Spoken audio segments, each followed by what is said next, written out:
Jadi perlu dijelaskan.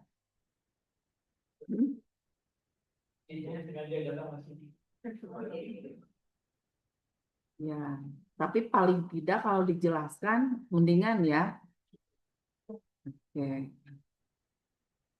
Karena ya itu tadi kadang-kadang saya aja, nah kalau nanti kita bicara epidemiologi dan statistik, sebenarnya ada buku saya tapi belum saya revisi ya, 2017 publisnya, tapi masih dipakai tuh, belum sempat mau revisi edisi kedua. Anda buka di Gramedia atau di Shopee, dasar-dasar kesehatan masyarakat.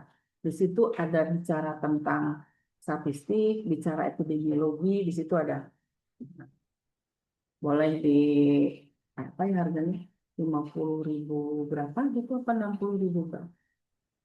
Cuman memang 2017 tapi ya masih belum 10 tahun ya, buku masih bisa dipakai. Banyak dipakai di perpustakaan universitas besar karena saya buat yang mudah dan sederhana. Karena saya sering baca buku statistik itu, jangankan orang yang baru atau yang baca buku epidemiologi, jangankan orang yang baru belajar. Saya aja kadang-kadang kalau baca buku, aduh ini buku itu mau kemana gitu kan, terlalu rumit gitu. Saya buat sederhana, bahasanya yang mudah dipahami buat mahasiswa, bukan buat ilmuwan lah ya. Kalau buat ilmuwan masih banyak yang nggak, biasa aja. Sama dengan slide-slide saya lah. Ada di buka aja dasar-dasar kesehatan masyarakat, coba ada di Google ada harganya. Di Shopee kalau nggak salah, kalau nggak di Gramedia karena penerbit yang ngejualnya. Saya sih nggak mengharuskan, tapi kalau misalnya Anda butuh silakan karena banyak yang menggunakan itu juga. Ada biru ya, warnanya biru.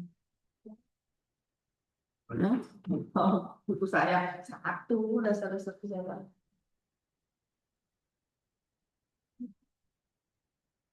Nih, saya buka dulu deh.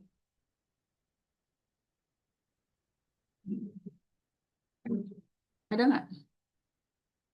Hmm? Dasar-dasar kesehatan masyarakat. Iya. Dasar.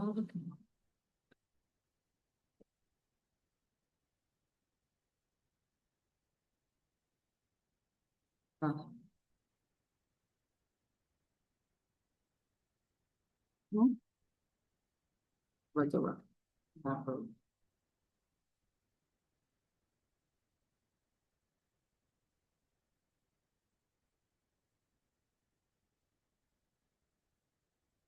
Nah, oh salah. Nih, buku ajar dasar riset keperawatan dan pengolahan data statistik. Nah, ini bisa digunakan di situ. Ya, di situ tentang statistik sedikit. Walaupun di situ keperawatan, karena saya dulu ngajar di keperawatan, tapi masih bisa dipakai di case mesin. Bukunya, mana bukunya? Coba di blog ya.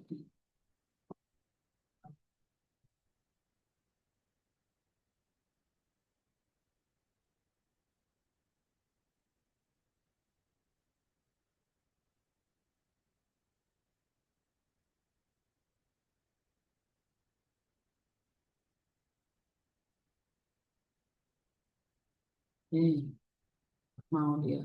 Ada nggak sih? Ada kok di Shopee.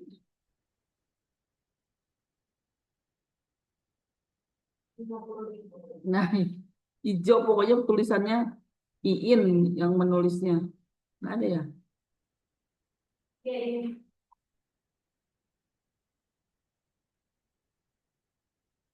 Nah, itu.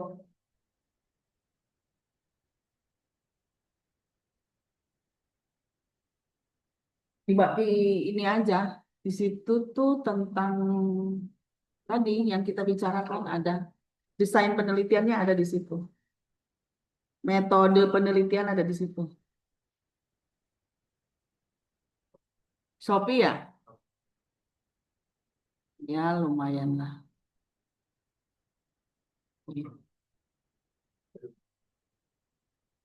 Kadang dipakai juga sama anak S2.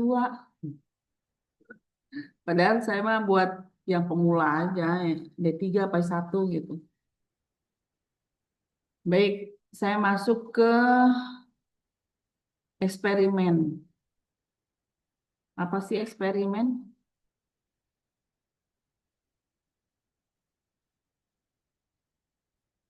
Eksperimen. Nah, percobaan. Kira-kira kalau manusia bisa nggak eksperimen murni? Enggak, kenapa? Misalnya pengaruh konsumsi daun kelor, saya lagi penelitian itu. Pengaruh konsumsi daun kelor terhadap pencegahan stunting pada ibu hamil. Ibu hamilnya hanya hanya makan daun kelor aja misalnya. Bisa nggak kira-kira kalau manusia seperti itu? Nggak bisa, nggak bisa. Maka di dalam penelitian manusia itu bisanya kuasi. Kuasi itu eksperimen yang setengah eksperimen bahasa mudahnya. Tapi kalau misalnya, oh mau pemuaian misalnya, pengukuran panas, pokoknya benda ya, benda itu bisa eksperimen murni. Dipanaskan, didinginkan, diapakan, diinikan, diitukan bisa. Tapi kalau makhluk hidup itu nggak bisa. Contoh misalnya tikus, walaupun binatang percobaan atau kelinci, memang memang percobaan itu kan suka ada istilah kayak tikus percobaan atau kelinci percobaan. Memang percobaan itu di situ. Karena secara susunan gen dua hewan ini menyerupai ya menyerupai susunan gennya. Jadi ketika di dua binatang itu aman, kemungkinan 99% aman buat manusia.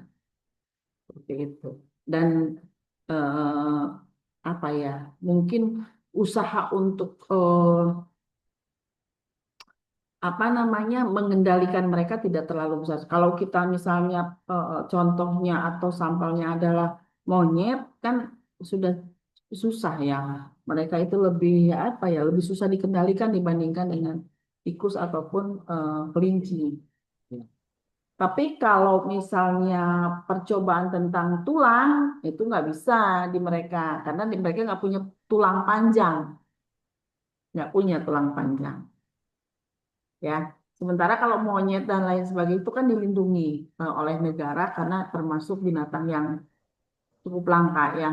Akhirnya kemarin teman saya yang ngambil biomedik eh, percobaan tentang bagaimana ngegip, bagaimana itu tulangnya tulang kambing karena kambing punya tulang yang hampir sama tulang paha, ya kan, tulang eh, apa kaki bawah gitu ya uh, femur, terus tibia, fibula. Nah, udah belajar kan anatomi. Nah, itu mirip lah, mirip bisa di dimiripkan dengan manusia. Karena nggak mungkin sekarang kita percobaan pada manusia yang benar-benar manusia yang nggak bisa. Dibedah dulu gitu kan, nggak bisa lah. Kayak contoh di iklan, pernah nggak iklan yang apa obat obat nyamuk? Ada tangan yang dikasih ke nyamuk banyak, ada yang enggak ya. Ya nggak boleh itu. Itu secara etis nggak boleh karena membahayakan, membahayakan manusia. Gimana kalau memang yang benar-benar digigit terus mengakibatkan penyakitnya kan nggak bisa. Nah kemarin pada saat COVID ada eksperimen, ada yang dikasih vaksin, ada yang enggak ya. Waktu awal-awal COVID itu di Bio Farma sekitar 120 orang dikasih. Tapi ada benar dikasih, ada yang bohongan. Nah, itu benar-benar eksperimen. Tapi itu sebelum ke manusia dieksperimenkan dulu ke binatang. Kalau di binatang itu sudah aman, benar-benar aman, baru ke manusia. Gitu. Ya. Jadi eksperimen rancangan penelitian ada yang masuk coba ke Zoom, takutnya ini nggak bergerak satu orang aja.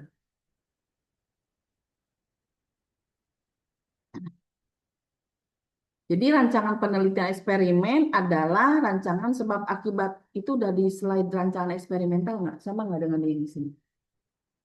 Belum masuk? Tadi belum ada. Jadi rancangan sebab akibat ini dikembangkan mempelajari kerangka korelasi sebab akibat. Oh, enggak. Oke. Sekarang? Ya. Ya. Ini nggak ada.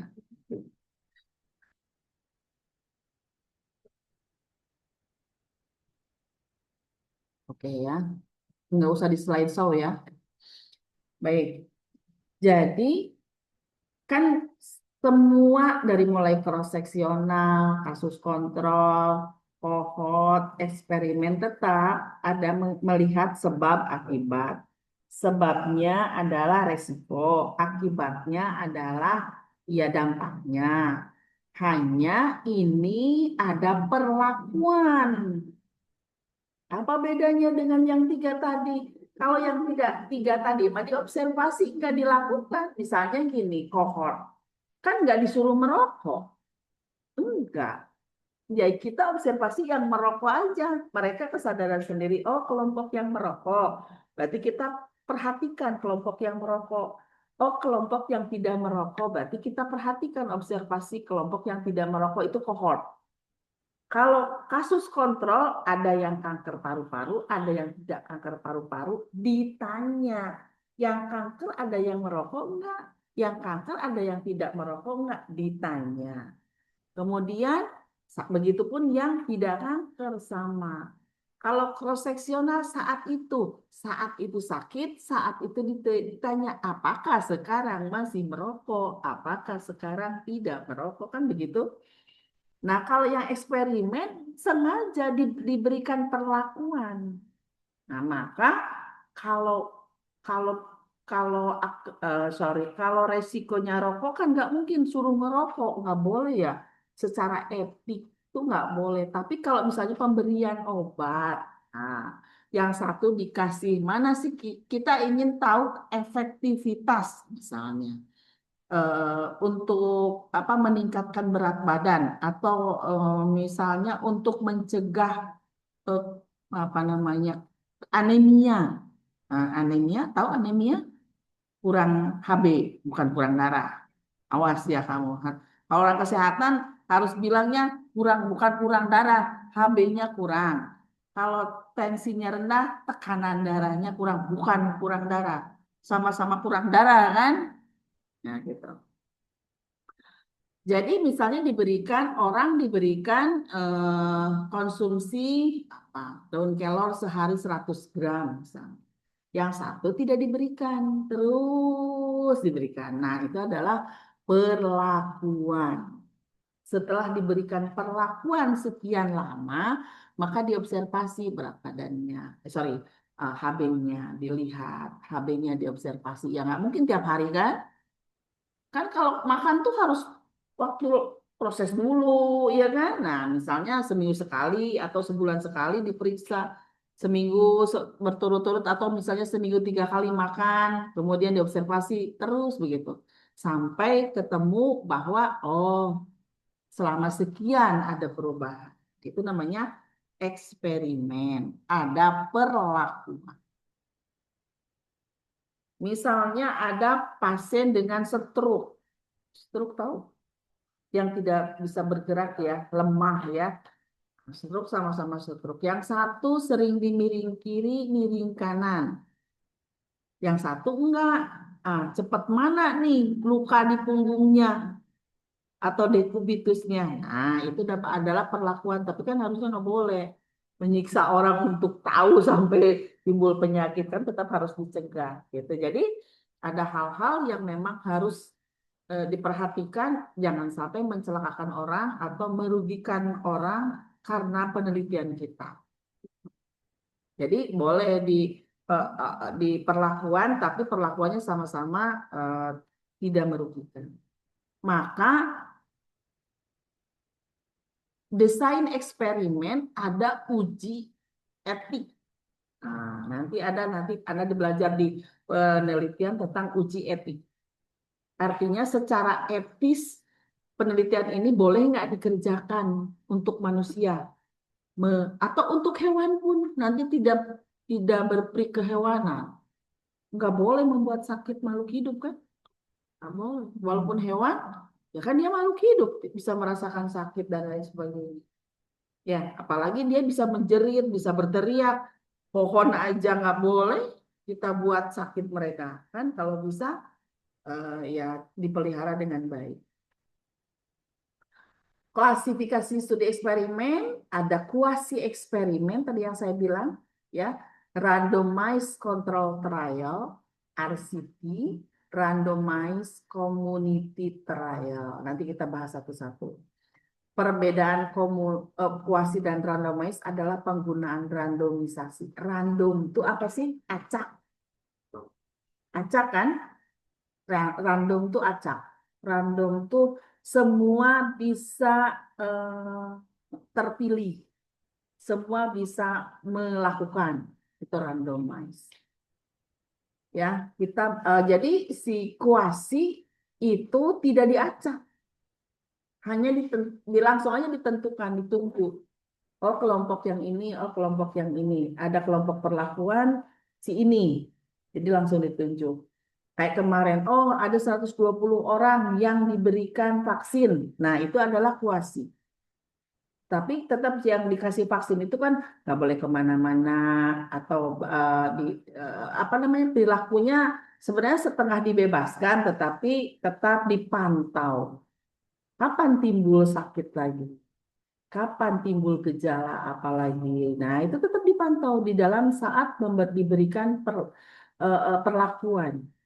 Di dalam penelitian eksperimental, si peneliti harus mencatat semua orang yang diberikan perlakuan. Namanya siapa, alamatnya di mana, dan kontaknya di mana. Dan yang populasi atau sampel yang mendapat perlakuan harus mencatat kontak peneliti atau asisten peneliti atau tim peneliti. Kenapa? Karena satu waktu kalau menimbulkan gejala yang tidak nyaman atau membahayakan, harus segera menghubungi. Ya, jangan sampai tadi membuat kecacatan, membuat apalagi kematian, nggak boleh.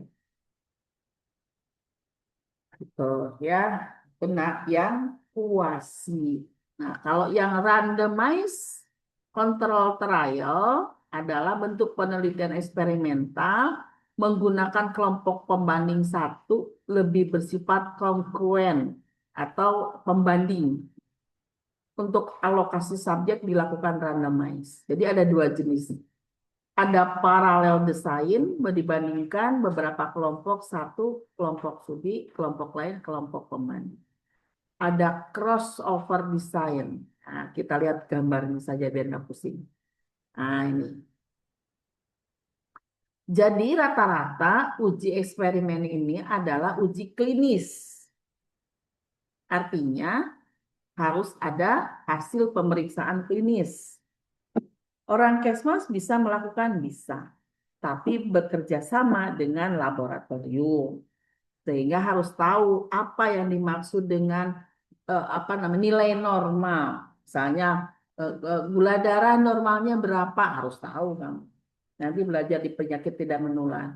Yang dimaksud dengan diabetes mellitus itu apa? Gula darah normal berapa? Gula darah tidak normal berapa? Gula darah puasa, gula darah sewaktu itu nanti akan belajar. Ya, semuanya berdasarkan uji klinis. Nah, pertama tentukan populasi.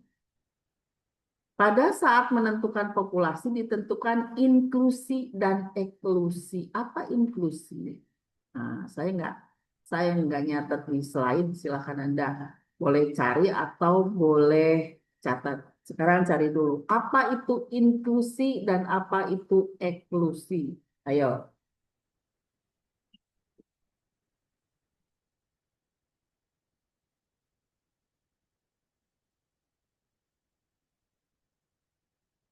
Soalnya si Angga ngantuk.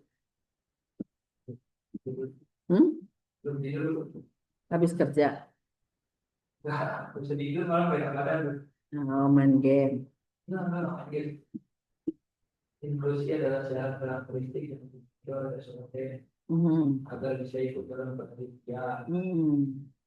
Inklusi adalah syarat atau kondisi yang membuat seseorang tidak boleh ikut dalam Nah, jadi inklusi adalah syarat yang masuk ke penelitian. Misal, Anda mau melakukan penelitian manfaat daun kelor pada ibu hamil sebagai pencegahan stunting. Berarti si sampelnya siapa? Ibu hamil. Kriteria inklusinya ibu hamil, ya kan? Ya. Terus kriteria yang lain berapa lagi? Selain itu apa lagi? Kalau bisa dijadikan penelitian selain ibu hamil, dia harus bersedia jadi responden. Kalau nggak bersedia, nggak boleh memaksakan. Atau bisa jadi tambahan lagi apa kriteria yang lain diizinkan oleh keluarga atau suaminya. Itu berarti kita cari itu ibu hamil mau dan mendapat izin. Eksklusi berarti yang mengeluarkan dia. Sudah dapat nih, ibu hamil udah dapat, yang bersedia udah dapat, izin dari keluarganya udah dapat, tapi dia tidak jadi responden. Kenapa? Oh, ibu hamilnya sakit, TBC misalnya, atau sakit penyakit berat atau kronis. Keluarkan dong, karena penyakit kronis mengganggu pertumbuhan janin. Maka nanti akan mengacaukan hasil penelitian. Nah, itu namanya eksklusi. Ya. Ternyata ada juga ibu hamil yang tidak bisa baca tulis. Kira-kira diambil nggak? Enggak, karena susah. Berarti dikeluarkan lagi nih. Ternyata ada ibu hamil yang tidak komunikatif atau tidak apa ya? eh, Komunikatifnya apa sih? Tidak mudah diajak diskusi, tidak mudah diajak komunikasi, tidak mudah diajak diberikan tindakan-tindakan, berarti dikeluarkan. Nah, itu yang dimaksud dengan eksklusi. Berarti ibu hamil yang menderita penyakit kronis, ibu hamil yang tidak bisa berkomunikasi, ibu hamil yang tadi apa tadi? Tidak bisa baca tulis. Nah, gitu. Jadi eksklusi itu mengeluarkan mereka dari kelompok inklusi. Bukan kebalikan dari inklusi. Contoh gini, inklusinya ibu hamil, eksklusinya ibu tidak hamil. Bukan. Tapi ketika kita dapat kelompok ibu hamil, bersedia, diizinkan. Tapi akan dikeluarkan ketika ada ibu hamil sakit, ibu hamil tidak bisa baca tulis, ibu hamil yang tidak bisa komunikasi. Berarti dari kelompok yang tadi dikeluarin yang itu. Nah, itu namanya eksklusi. Paham? Oke. Nah, setelah dapat yang inklusi, dihitunglah yang sampelnya lalu di randomize. Randomize itu misalnya ada 10, ada 100 ibu hamil. Maka ada yang diberikan pajanan, ada yang tidak diberikan. Tapi acak. Siapa aja. Misalnya 50% diberikan, 50% tidak diberikan. Apa sama-sama tidak diberikan? Diberikan, tapi bohong. Ya, aduh nama istilahnya lupa. Misalnya satu dikasih makanan daun kelornya dikasih, satunya mah bukan daun kelor. Apa misalnya placebo. Nah, jadi yang bohongan itu namanya placebo.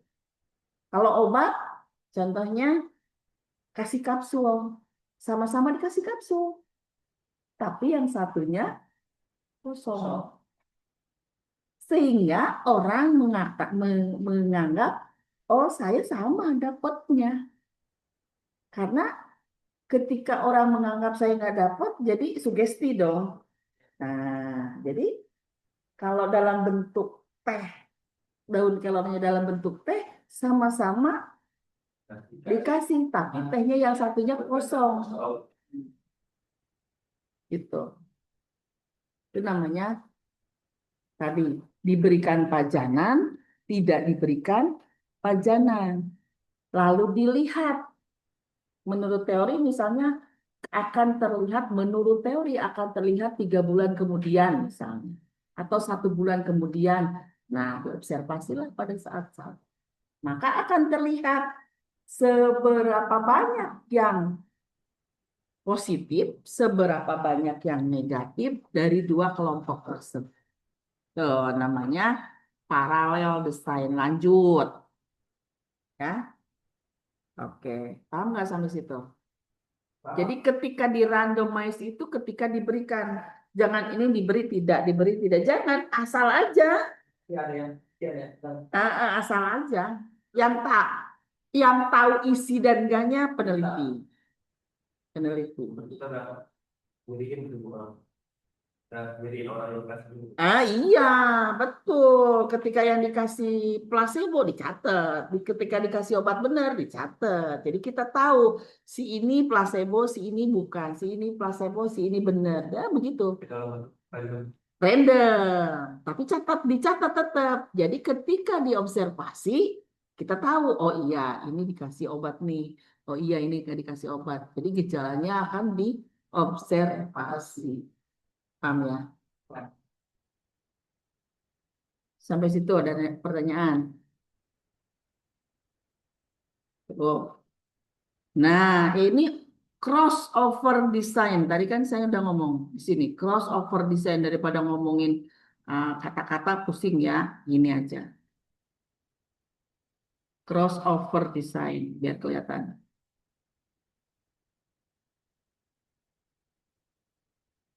Kelihatan ya? Jelas ya? Di situ ada populasi sama tadi inklusi, eksklusi, ya kan? Sampel. Kayak tadi tuh randomize, ya kan? Diberikan pajanan, tidak diberikan pajanan, ya kan? Kemudian di follow up, keluarannya positif apa negatif, keluarnya positif ada apa negatif. Nah, satu waktu ketika sudah keluaran positif dan negatif, udah ada nih hasilnya, terus di cross, dibalikin. Yang hanya diberikan jadi tidak diberikan. Yang tadinya tidak diberikan jadi diberikan dengan orang yang sama. Lalu diobservasi lagi apa hasilnya. Jadi contohnya Bu hamil tadi di random dikasih obat NE yang zat besi, satunya tidak dikasih zat besi, tapi sama-sama dikasih obat. Tahu yang satu obat, yang satu placebo. Dilihat, oh di sini ternyata ada sekian yang HB-nya bagus, ada sekian yang HB-nya kurang, ada sekian yang HB-nya bagus, walaupun tidak diberikan, ada sekian yang HB-nya kurang. Bisa nggak? Mungkin nggak tidak diberikan tetap bagus HB-nya. Ya bisa aja, misalnya dia makan, karena tidak diatur makanannya. Orang kita, kurang aja. Ada juga yang HB-nya walaupun dikasih ini HB-nya tetap jelek, saja karena hanya kurang, stres, lingkungannya tidak mendukung, dan lain sebagainya. Ketika diteruskan, yang tadinya tidak diberikan, kemudian diberikan. Ada nggak perbedaan seminggu? Kita pengen tahu benar sih si efek ini benar-benar berdampak meningkatkan HB atau tidak. Sehingga keluarlah kebijakan pemerintah. Sudah di cross begini, ternyata memang benar efek itu berdampak sekali untuk meningkatkan HB.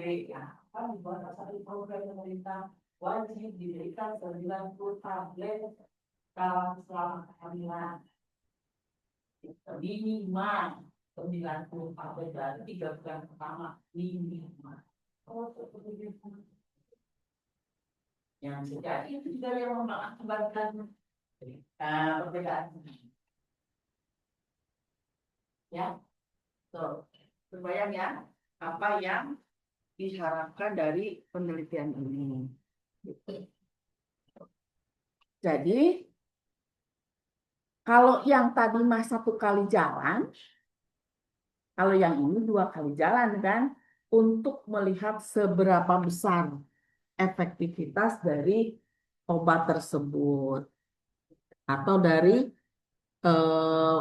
tindakan atau apa namanya perlakuan tersebut, gitu. Oke, lanjut.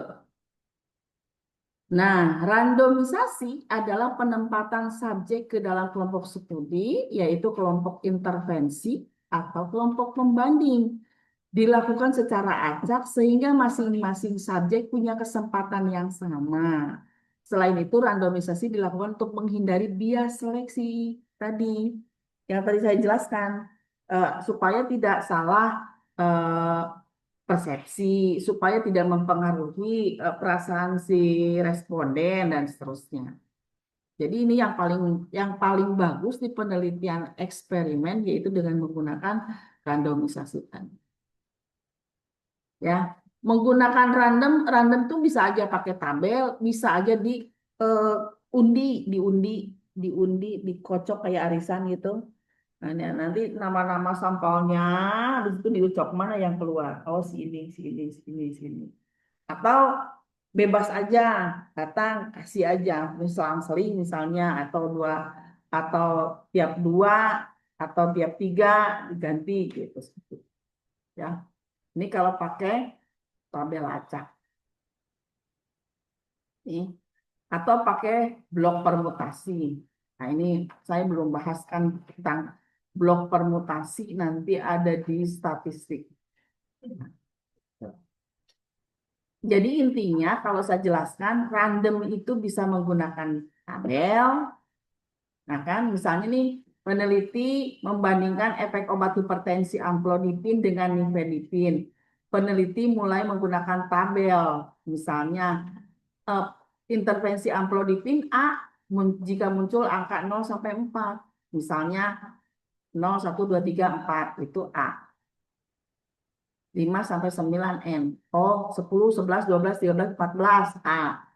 15, 16, 17, 18, 19 N gitu. Yang maksud dengan muncul angka 5, 20, 21, 22, 23, 24 A dan seterusnya. Gitu. Itu random tabel dengan atau pakai ini tabel acaknya. 2, 4, 3 dan seterusnya, maka ini tadi diacak kan, oh A, nah, itu bisa begitu, itu random tabel. Ya, jadi ada dua obat, mana sih yang lebih efektif kan, bisa aja kita pengen tahu mana sih yang lebih efektif, Paramek atau Bodrek gitu ya, bisa dilakukan gitu, atau dikasih Bodrek sama-sama sakit kepala, tapi tampilannya harus sama. Tampilan obatnya harus sama. Oh, jadi kita tahu soalnya. Jangan dikasih lembaran, Ya. tahu isinya, tapi dikasih bijian gitu. Yang tahu hanya peneliti atau asisten peneliti atau tim peneliti. Yang diteliti tidak tahu. Sebaiknya begitu, blind. Blind tuh ditutup kan, gitu ya. Nah, ini kalau penggunaan blok dimaksud adalah intervensi menjadi seimbang. Sampelnya keseluruhan 20, dua intervensi, yaitu tadi AN, AN, NA, dan seterusnya. Ya. Nah, ini blinding. Nah, tadi yang saya bilang.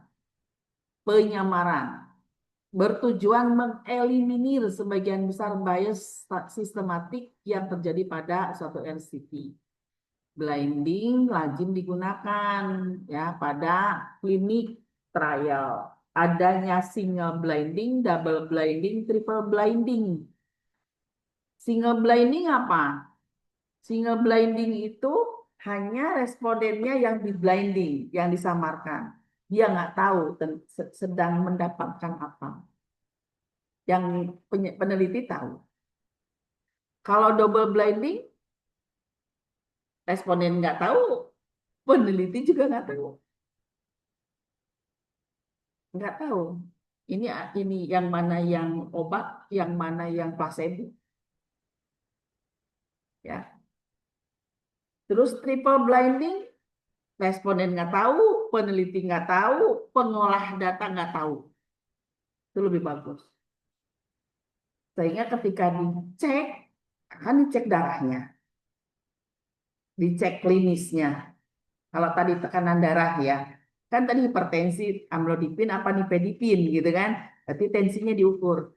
Baru tahu apa? Ya berarti obat yang mana yang dikonsumsi, baru dicek nanti ke laboratorium. Oh ini isinya nifedipin, oh ini isinya amlodipin. Nah itu jadi ketiga blinding itu berguna, tapi banyaknya digunakan single blinding karena kalau triple blinding itu perlu lagi pengujian lagi, obatnya diuji lagi gitu. Tapi kalau ditanya mana yang bagus itu yang lengkap semua triple blinding kok. Jadi nggak bias. Kenapa nggak bias? Jadi si peneliti itu dia dia yakin dengan amlodipin, dia akan memiliki persepsi oh ini yang menggunakan ini gitu. Jadi mempengaruhi keputusan, mempengaruhi penulisan kalau dia tahu. Jadi kalau yang bagus perusahaan-perusahaan yang memang pengen apa hasilnya bagus, kemudian hasilnya dipublikasi dengan bagus tadi triple blind. Nah, eksperimen kalau diceritakan di sini, eksperimen itu murah tidak? Tadi kan pengujian klinis. Gampang nggak? Enggak. Ya, bagi mahasiswa ya tergantung mahasiswanya. Kalau farmasi ya biasanya eksperimen. Ya, farmasi. Kalau di kesehatan, yang lainnya jarang pakai eksperimen. Pernah nggak itu? Saya belum pernah. Mahal. Kalau biomedik, nah, yang analis di lab-lab, nah itu juga eksperimen. Teman saya di biomedik UI kemarin pas S2 dia penelitian tentang efektivitas kumis kucing, ekstrak kumis kucing terhadap gagal jantung. Nah itu beli tikusnya aja satunya 50.000, minimal 100 atau 200 tikus. Nah, beli lagi ekstrak kumis kucingnya beli. Terus tikusnya kan nggak boleh di tempat yang sembarangan, harus suasananya tidak stres, tempatnya bagus, pokoknya terjamin gitu. Kan resiko mati harus dilihat 20% ditambahkan sampelnya, takutnya mati. Terus iya tikus eksperimen. Belinya di itu, belinya di apa yang di Bogor? IPB. Institut Pertanian Bogor. Nah, dia kan ada peternakan kan gitu ya. Nah, itu ambilnya di situ. Dan tikusnya di situ. Yang penelitinya harus ke Bogor. Nah, terus yang mau mencokokinya bukan kita. Yang punya tikusnya, yang memeliharanya. Itu teman saya harusnya 2 tahun S2, 4 tahun S2-nya. Karena lama eksperimen. Aduh, tikus gue mati, Bu. Nah, itu pusing banget. Nah, kalau kalau FKM banyaknya atau Kesmas banyaknya tadi 3 tadi. Jarang kohort, kasus kontrol, atau cross seksual. Itu lebih mudah. Tapi pada saat saya dulu, pada saat mungkin sekarang udah enggak ya. Di Malaysia itu saya pernah kunjungan presentasi hasil penelitian di Malaysia di Universitas Kebangsaan Malaysia itu juga pakai eksperimen sampai dia bingung. Kok bisa sih di Indonesia pakai data sekunder? Sampai profesor kita tuh menjelaskan. Jadi kan data tuh banyak, collecting data banyak di dinas kesehatan, di mana itu data yang harus diolah dan itu bisa digunakan untuk penelitian. Oh gitu ya. Jadi mereka tuh yang dimaksud dengan penelitian mereka adalah eksperimen. Makanya Malaysia itu sebenarnya di bawah Indonesia. Dan di ke universitas itu saat itu waktu saya ke sana ada gambarannya gini, dari 10 profesor 7-nya orang Indonesia yang kerja di sana. Kenapa Prof pindah ke sana? Hidupnya dijamin. Coba di Indonesia. Nah, makanya orang Indonesia teh pinter-pinter cuman tidak dipelihara dengan baik oleh negara. Akhirnya yang buat Ipin Upin orang mana? Orang Indonesia. Nggak dibayar di sini nggak laku, dibayarlah sama sana. Ya kan? Nah, dampingnya orang mana? Orang Indonesia. Iya. Nah, itu dia. Nah, ya. Kalau saya lihat emang Indonesia itu terlalu luas dan terlalu banyak orangnya. Orang mah penduduk, kecuali India dan Cina ya. Oke, itu kan itu mah nomor 1 di dunia ya. Orang penduduk negara paling banyak 50 juta gitu kan.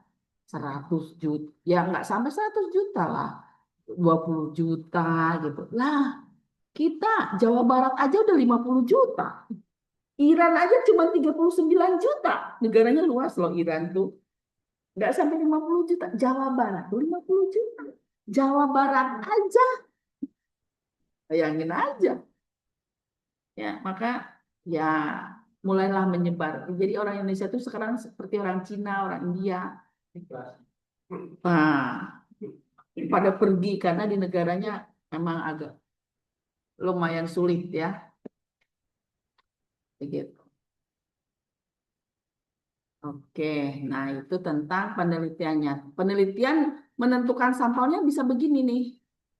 Kelompok kontrol dan kelompok yang pembanding. Jadi ada P0 dan P1 dibagi 2. Nah ini ada nanti akan kita bahas di dalam statistik, tapi kita sedikit aja bahasnya.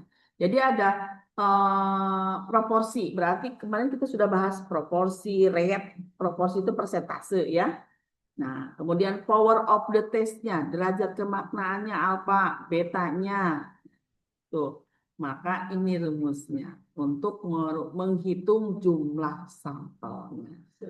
Nah, Z itu apa? Z alfa, Z1 min beta. Nanti kita akan bahas di statistik. Gitu. S-Mas itu hitungan. Kalau masuk ke kesehatan, hitungan. Pasti tidak akan terhindar dari itu. Kita menghindar. Tapi lebih kejam lagi hitungannya kalau di teknik ya. Saya kemarin bantu akreditasi teknik, itu mah. Kalkulus 1, kalkulus 2, fisika 1, fisika 2. Aduh, saya paling pusing itu kayak. Kalau ini mah masih bisa, masih ya masih bisa masuk ke logika gitu ya. Nanti rumus-rumusnya kita nggak usah paham hafal rumus, nanti ujian mah dikasih rumus. Jadi contohnya seorang peneliti ingin melihat pengaruh dosis kontrasepsi oral terhadap angka kontinuitas pemakaian selama 2 bulan. Dari penelitian terdahulu didapatkan. Nah, maka harus ada penelitian terdahulu. Maka saya selalu ngomong bahwa coba cari artikel karena artikel terdahulu, penelitian terdahulu itu menjadi dasar untuk penelitian kita. Nah, ini didapatkan bahwa dosis standar 60%. Jika peneliti ini mendeteksi perbedaan proporsinya 10%, maka kontinuitas pada pemakaian dosis rendah minimal 50%, maksimal 70%. Berapa sampelnya? Tuh, pertanyaan itu. Kan tadi ngomong populasi, sampel itu harus dihitung. Berapa sampelnya dengan alfanya 5%, dengan CI-nya 90% atau kekuatan uji.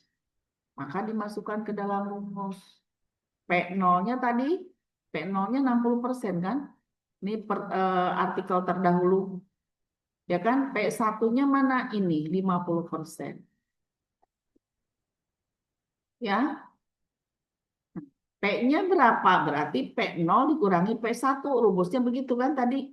P0 ditambah P1 dibagi 2. Ya kan? Maka diperolehnya P-nya 0,55. M-nya berapa? 520. Maka sebanyak 520 subjek dengan dosis standar dan 520 subjek dengan dosis rendah. Jadi berapa sampelnya? 1040 sampel. Gitu. Ya kan? Subjeknya dosis standar, subjek 520, dosis rendah. Berarti berapa sampelnya? Berarti ditambah kan? Karena ada dua kelompok yang berbeda kan? Mungkin nggak ini penelitian sendirian? Nggak mungkin. Ini harus tim, bukan penelitian mahasiswa.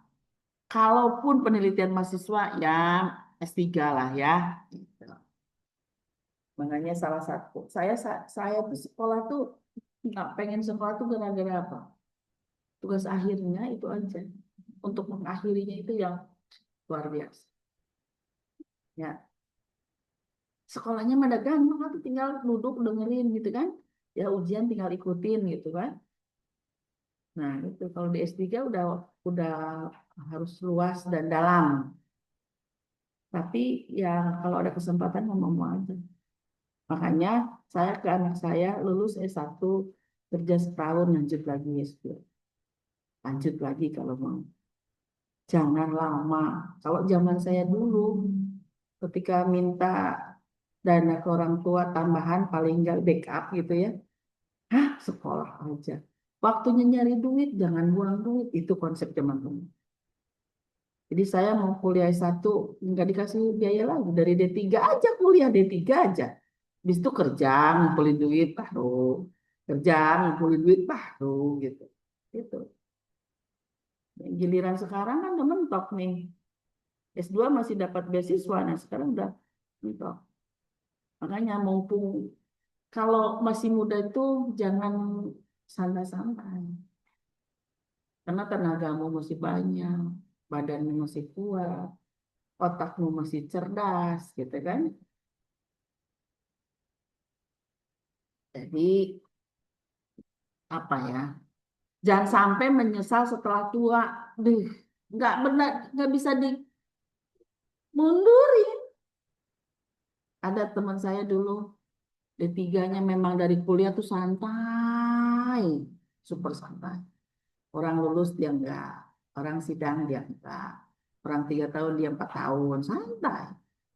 Kerja orang ke rumah sakit, cari rumah sakit ini itu. Dia enggak di klinik aja, santai aja. Sekarang apa? Sekarang nggak ngapa-ngapain jadi satpam. Kerjanya kawin cerai.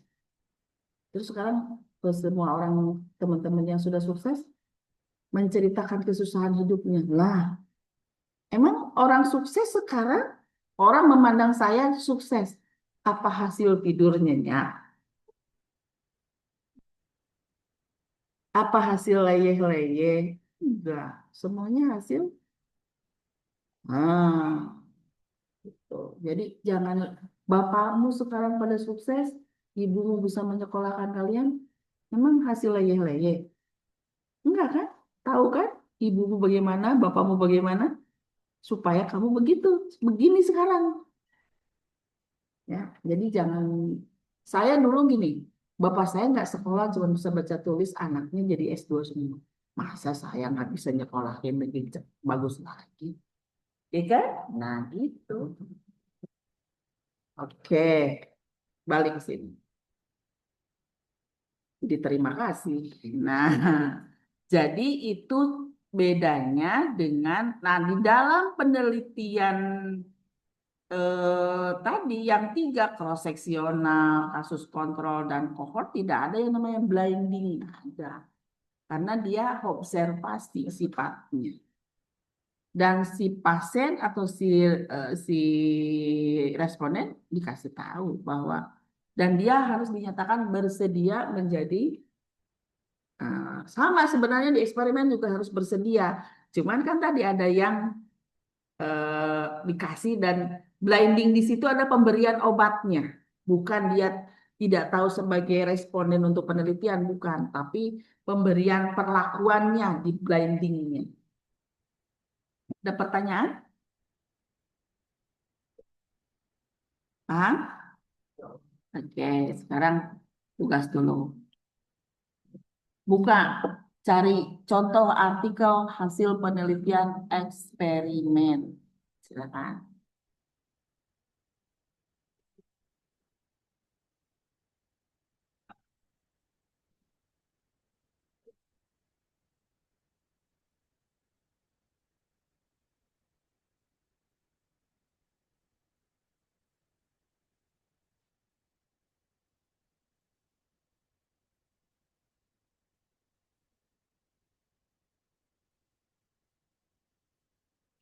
Ada? Kuasi eksperimental. Boleh. Fasiliti. Peningkatan peraturan parameter kebersihan tanah para perawat, kuasi eksperimental, prevensi pelatihan caring di rumah sakit, dokter, penjimat uji masih Bogor. Jadi ada kalau kejadian infeksi di rumah sakit yang dialami oleh pasien akibat terkait pelayanan kesehatan menurut WHO belum diketahui secara pasti. Penyebabnya dikarenakan sulitnya dalam pengumpulan data yang bersifat terbuka. Infeksi di rumah sakit atau healthcare associated infection banyak disebabkan oleh ketidakpatuhan dokter, perawat, dan petugas kesehatan lainnya. Dalam melakukan pembersihan tangan ketika masalah tersebut disebabkan oleh kurangnya pengetahuan sikap yang tidak baik, tidak ada role model dan sanksi yang tegas dari pemimpin serta prasarana yang kurang memadai. Tujuan penelitian ini untuk menguji pelatihan dari pengembangan pembersihan tangan di rumah sakit Dr. Imam Bogor. Terus desain bahan penelitian ini menggunakan kuasi eksperimental dengan dua grup pretest dan post-test desain teknik pengambilan sampel menggunakan total sampling jumlah sampel. Pada penelitian ini adalah sebanyak 180 kelompok intervensi dengan diberikan pelatihan caring selama 2 hari dan dibandingkan dengan kelompok kontrol sebanyak 77 orang tidak diberi pelatihan. Instrumen yang digunakan adalah kuesioner, observasi, dan pembantu kepatuhan kebersihan tangan WHO. Hasil penelitian menunjukkan caring berpengaruh pada peningkatan pengetahuan sikap dan perilaku dari ketua tim dan perawat caring. Kurang dari 0,5. Penelitian ini merekomendasikan pelatihan caring sebagai pelatihan dalam meningkatkan kepekaan perawat dalam memberikan asuhan keperawatan untuk menjamin keselamatan pasien di rumah sakit. Nah, jadi eksperimen sedang punya rumah, ya kan kayak gini tadi melibatkan pengetahuan tentang ini. Saya kemarin melakukan pemberian kurikulum tentang pengetahuan jauh jawab terhadap ada. Setelah saya analisa datanya, itu ada eksperimen juga. Nah, setelah dianalisa datanya, bahwa meningkat pengetahuan cuma saya kan buat seperti itu. Kelompok yang diberikan dan kelompok yang tidak diberikan. Kalau ini kan baru tuh kelompok diberikan dan kelompok yang tidak diberikan.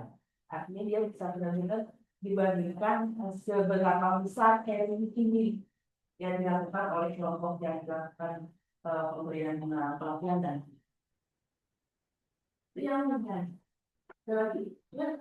Pengaruh frekuensi paparan asap rokok terhadap pada hemoglobin. Sebelum eksperimen pada kasus tikus, ratus, non-registrus yang diberi sertifikat. Ya, tapi paparan asap rokok dengan frekuensi yang berbeda diduga dapat berbagai masalah, gangguan peredaran darah dan meningkatkan kehidupan bebas yang berkaitan dengan meningkatkan kadar hemoglobin. Vitamin D sebagai antioksidan juga dapat menurunkan kadar bebas dan meningkatkan kadar hemoglobin. Penelitian ini bertujuan untuk mengetahui pengaruh frekuensi paparan asap rokok terhadap kadar hemoglobin pada tikus, ratus, maupun tikus yang diberi vitamin D. Jenis penelitian ini adalah dari eksperimental dengan desain proses dari 5 kelompok. Kondisi tersebut data diambil dari 25 sampel darah tikus dari 5 kelompok. Kemudian sekarang yang diintegrasi dengan rumput pada hemoglobinnya di laboratorium di Kecil, sementara Barat. Hasil rata pada hemoglobin tersebut pada tikus satu yang memiliki yang terpapar rokok dengan paparan 2,4 dan diberi vitamin D sebesar 14,8 kurang lebih 5 miligram ml dan terlihat pada rata pada hemoglobin pada tikus lain memperlukan tempat atau rokok dengan paparan 1,8 sebesar 13,34 kurang lebih 7,25 miligram atau miligram. Jadi eksperimen dengan menggunakan warna, karena kan ada asap rokoknya tuh. Oke, coba pemberian sertifikat terhadap CO2 pada siswa SMA negeri 4. Penelitian ini adalah penelitian eksperimen yang bertujuan untuk mengetahui pengaruh pemberian vitamin D dan CO2 pada siswa SMA Makassar. Dengan misalnya penelitian periset proses kontrol grup bisa variabel bebas dalam penelitian ini adalah vitamin D, sedangkan variabel tadinya adalah CO2 siswa SMA 6 Makassar. Populasi dalam penelitian ini adalah seluruh siswa kelas 11 IPA SMA N6 Makassar. Pengambilan sampel menggunakan teknik simple random sampling.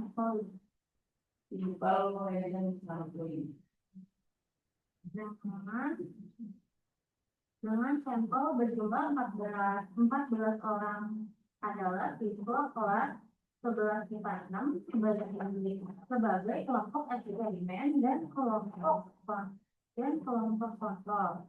Kelompok eksperimen dengan jumlah 7 orang dan kelompok kontrol dengan jumlah 7 orang. Jadi populasinya yang kontrol punya eksperimen.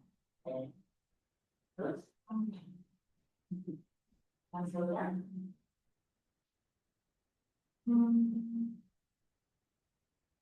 Hasil penelitian uji deskriptif kelompok eksperimen diperoleh nilai rata-rata CO2 pada pretest sebesar 35,9 dan hasil post-test diperoleh hasil dengan rata-rata sebesar 41,5. Sedangkan kelompok kontrol diperoleh hasil nilai rata-rata CO2 pada pretest kelompok eksperimen pada pretest sebesar 47,7 dan hasil post-test diperoleh dengan nilai rata-rata 40,8. ya. Jadi tadi dalam kelompok kontrol, kelompok perlakuan, artinya kelompok tidak perlakuan dan kelompok perlakuan. Ya, cuma boleh kita ya. Manfaat ciri merah sebagai alternatif material terhadap bakteri positif dan negatif. Dalam penelitian saat ini masyarakat dunia termasuk Indonesia mulai mengutamakan pengobatan obat secara alami, memanfaatkan farmakogenetik. Ramai dibicarakan termasuk dalam manfaatnya. Kebanyakan informasi yang berkembang di masyarakat menjadi sebatas bukti empiris dan belum ada bukti. Demikian pula dengan ciri merah. Manfaat ciri merah dari dibicarakan. Namun, evidence-based prediction mengenai kemanfaatan ciri merah masih sangat sedikit. Penelitian ini bertujuan untuk mengetahui potensi antibakteri, etanol ciri merah, pengaruh terhadap bakteri, gram positif dan gram negatif. Metode penelitian ini merupakan penelitian eksperimental laboratorium sehingga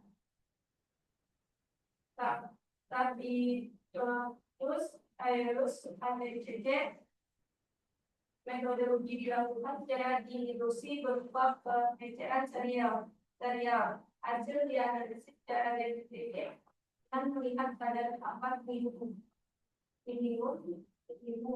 dan pada minimum pada masing-masing bakteri dilakukan pengulangan sebanyak 5 kali. Hasil penelitian menunjukkan bahwa ekstrak etanol ciri merah mempunyai kemampuan menghambat pertumbuhan dan membunuh Staphylococcus pada konsentrasi 25%, sedangkan kemampuan menghambat pertumbuhan dan membunuh Escherichia coli gram negatif pada konsentrasi 6,25%. Pengamatan visual dan setelah di media yang sinkronis dari 5 kali pengulangan hasil dari E. coli gram negatif relatif lebih stabil. Jadi jadi bakterinya tidak ada. Yang dari stabil ya. Gram positif dan negatif tidak ada. Kita ekstra ini. Tapi cuma tidak menggunakan manusia, tapi dalam bentuk begitu mereka yang mengandung apa namanya bakteri-bakteri. Kan ada tuh yang pertama itu ya. Itu berarti benar-benar definisi dalam laboratorium.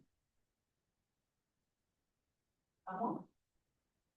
Tujuan menetapkan dari dia untuk mengetahui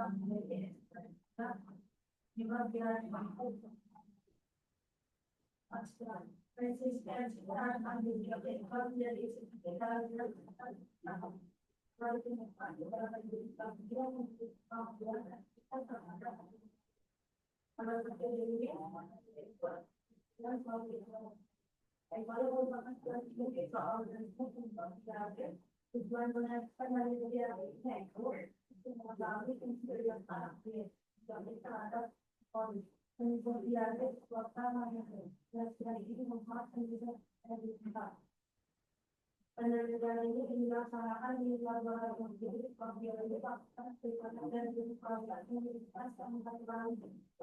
universitas yang menggunakan yang satu tujuan. Hasilkan dari kehidupan adalah mau disebut semua antibiootik dan menggunakan sejumlah bakteri resistensi oleh pada konsentrasi sebagai Antibiootik menghasilkan itu dibalik memiliki kemampuan resisten terhadap lawan respon dan antibiotik dan antibiotik. Selanjutnya ada psikologi yang lebih tinggi ada yang resistensi. Ya, itu berarti informasi yang memang sama orang farmasi dan tidak meneliti tentang kesat biru merah. Tapi apakah orang teknis bisa besar? Kalau itu nanti kita sama dengan orang. Ya. Dan salah satu hasil penelitian orang yang seperti itu tadi tangan lama. Itu terus berpikir itu lama itu. Pakai air. Kalau zaman dulu kan cuci tangan, nggak pakai air, Jadi di rumah sakit jalan saya sekolah di kantor kalau datang ke 9, bapak 9 dan itu terus baru tiga. Jadi ada dua baskom, ada baskomnya ada airnya, baskom air terus berkali-kali orang seseharian itu ganti gitu. Contoh makan juga itu udah tuh. Jangan penelitian lagi kali ini infeksi nosokomia banyak banget gitu di rumah sakit. Nah setelah itu ganti lagi nggak pakai baskom gitu, pakai kan air mengalir itu. Tapi laknya masih satu. Kerannya beda. Sabunnya sabun batang. Kan bisa batang dari berkali-kali ya. Oh, aku masih itu sampai itu gitu jadi yang gantung. Nah, yang mana mungkin penting tapi di tempat silang bangunan selain akhirnya air bersih mengalir pakai sabun dan pakai orang sekali buang. Kalau pakai buang, akhirnya dicuci lagi. Jangan pakai tisu mana-mana. Masih juga dengan pakai tisu. Setelah itu berkembang lagi jadi pakai hand sanitizer. Karena ternyata menurut penelitian terakhir yang berbasis alkohol itu yang kami menurut cara cuci tangan tapi belum dibahas tentang 5 langkahnya. Nah kalau kamu ada 5 langkah 6 langkah di tangan 5 momen di tangan dan itu ya harus berdiplomasi boleh konstruksi dan juga untuk memberikan efek dari intervensi pendidikan multiplier pada pertarungan kebersamaan di unit radiografi. Sementara tentang penelitian telah menyelidiki kebutuhan rawat terhadap kebersihan tangan dan penggunaan gosok tangan berbasis alkohol atau ABHR. Perhatian terbatas telah diberikan pada masalah ini pada staf kesehatan dan pupuk. Laporan telah menunjukkan infeksi dengan pelanggaran dalam pengendalian infeksi unit radiografi atau RT dengan kemajuan dalam pencerahan medis. Proporsi pasien yang lebih tinggi bersentuhan dengan staf RU meningkatkan kebutuhan akan pemberian kebersihan dengan baik. Penelitian ini bertujuan untuk mengevaluasi efektivitas pertarungan intervensi untuk meningkatkan kesadaran akan kebersihan tangan di RU rumah sakit. Jadi karena awalnya perawat dokternya orang di radiologi jadi dilakukan gitu kan. Terus misalnya studi kualitas eksperimental termasuk kuesioner yang menilai pengetahuan dan tingkat pekerjaan sama dan pengamatan langsung terbatas digunakan untuk mengevaluasi program pendidikan tentang kebutuhan tangan RU dari rumah sakit atau distribusikan. Semua pekerja kesehatan atau HCW yang terdiri dari 76 ahli radiografi, 17 perawat dan 9 asisten kesehatan atau HCA, 7 untuk berpartisipasi dalam penelitian ini. Dari jumlah tersebut, 85 menyelesaikan kuesioner anonim awal dan 76 kuesioner anonim pasca. Kepatuhan kebersihan tangan dari semua 120 HCW yang mati selama periode 3 minggu sebelum dan sesudah intervensi. Intervensi 2 bulan terdiri dari pembicaraan tentang kebersihan tangan dan kecepatan ABHR, penyediaan alat bantu visual, dispenser ABHR yang dipasang di dinding dan botol ABHR pribadi. Ya, mungkin semua presentasi dari terapi ini. Kuasi, makanya disebut kuasi karena kan kebiasaan orang juga bisa satu atau kedua ya. Nah, kita dinilai pasti eksperimennya itu. Kalau di laboratorium, tapi kalau udah melibatkan orang, kuas. Ya, pengaruh konsumsi telur ayam kampung dan ayam khas terhadap pangan ekologi pada tenaga industri. Kemudian membuat eksperimen dengan sekali proses dengan protokol kontrol. Sampelnya total uji menurut remaja uji usia 12 sampai 14 tahun di SMP Negeri Biru, Kepulauan Talaut, kelompok perlakuan 30 orang, mendapat telur ayam kampung, sedangkan kelompok kosong 30 orang mendapat telur ayam kampung. Intervensi masing-masing satu butir telur rebus, kampung atau urat, hari selama 14 hari dikonsumsi pukul 9. Hemoglobin atau HB diukur menggunakan alat digital sebelum dan sesudah.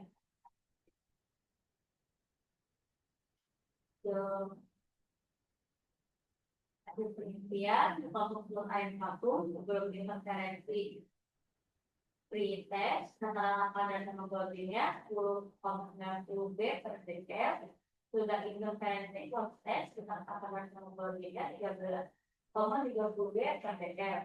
Kenaikan kedua 0,40 B per dl.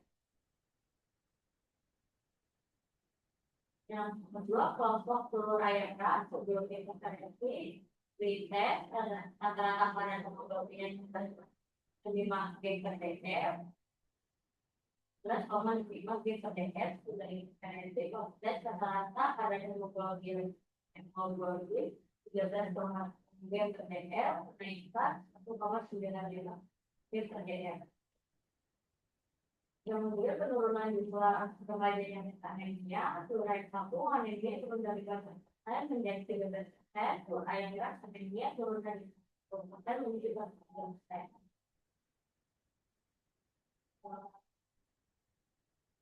Kesimpulannya, kedua jenis telur harus menggunakan seperti penunjukan harga konsumsi dan disesuaikan setelah 14 hari konsumsi. Perbandingan telur beras menunjukkan hasil kesehatan sedikit lebih tinggi dibandingkan telur vakum.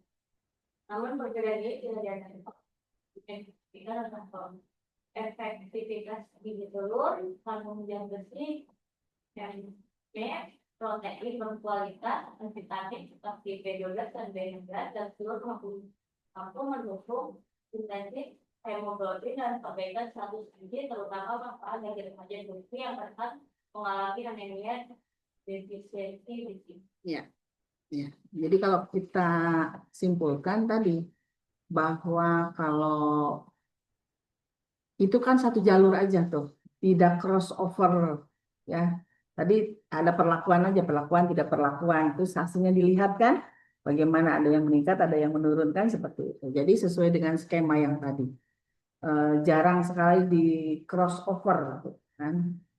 Karena dengan di crossover lagi akan menggunakan waktu yang lama lagi, biaya dan bahan penelitian yang bertambah kan begitu.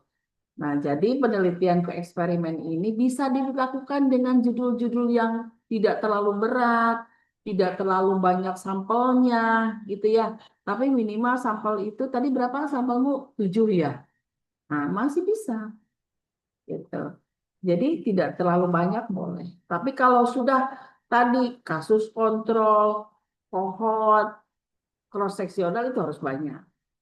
Tapi kalau eksperimen tidak terlalu banyak tidak.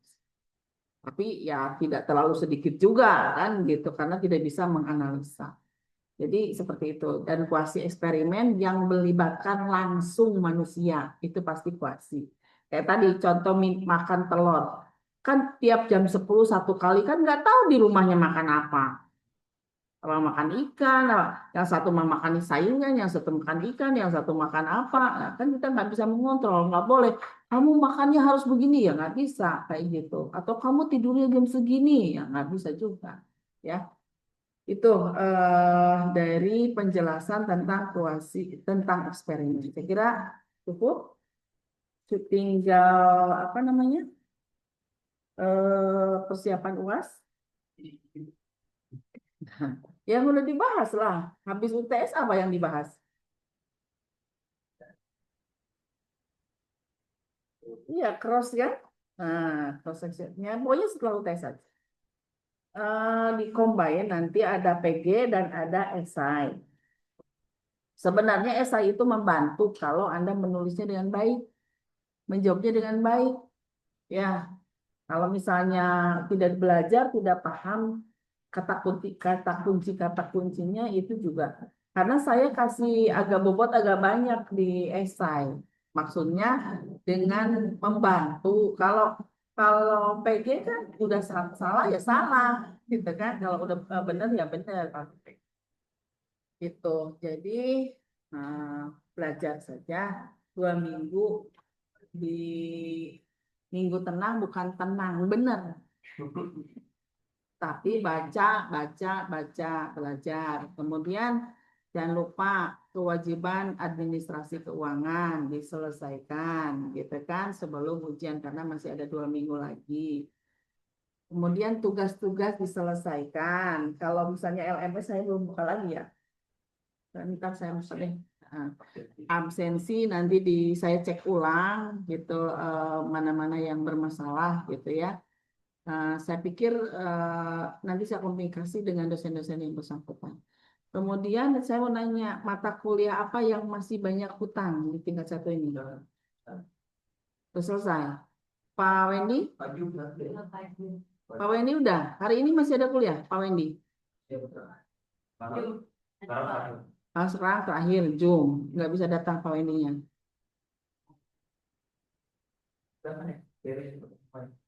Tinggal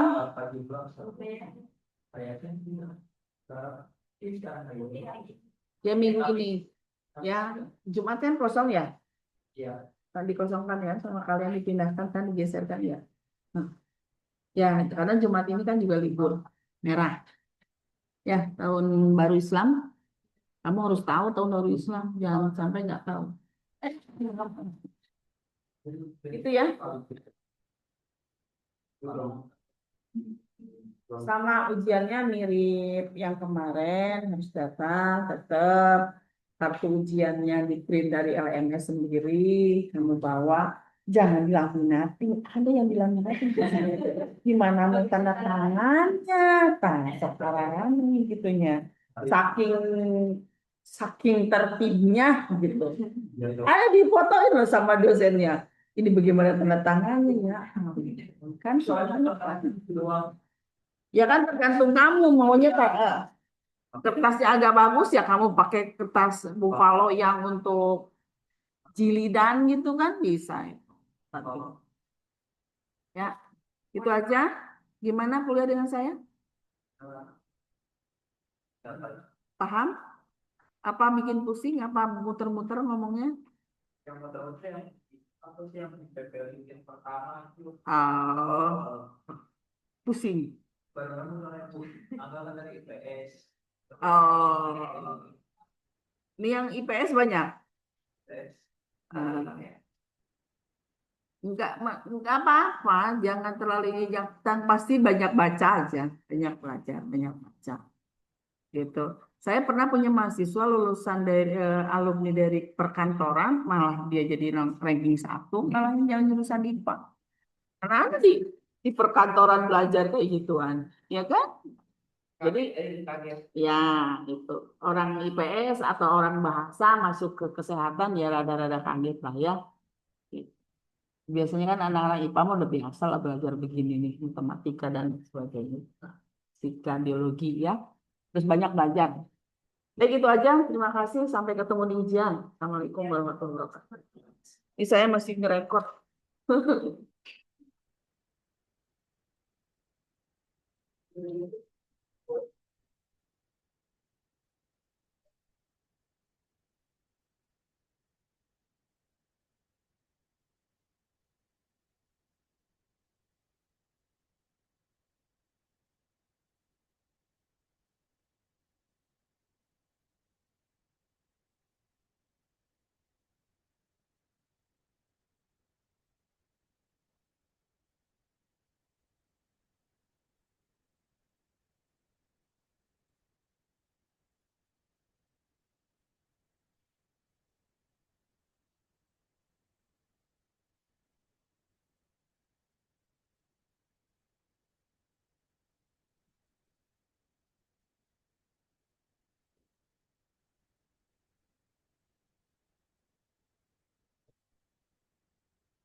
Ada Pak Yung nggak? Ya.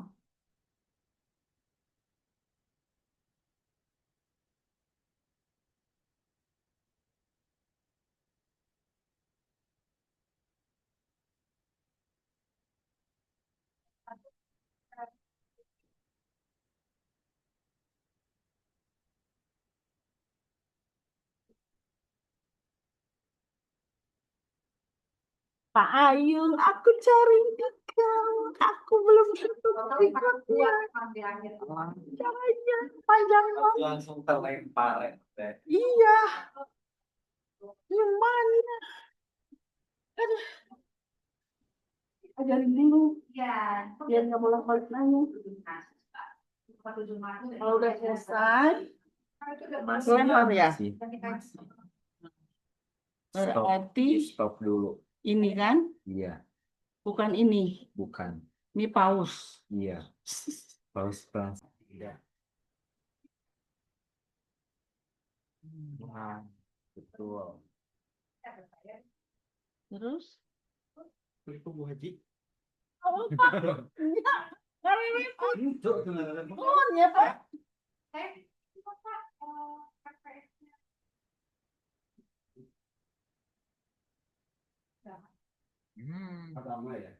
Gilang lagi.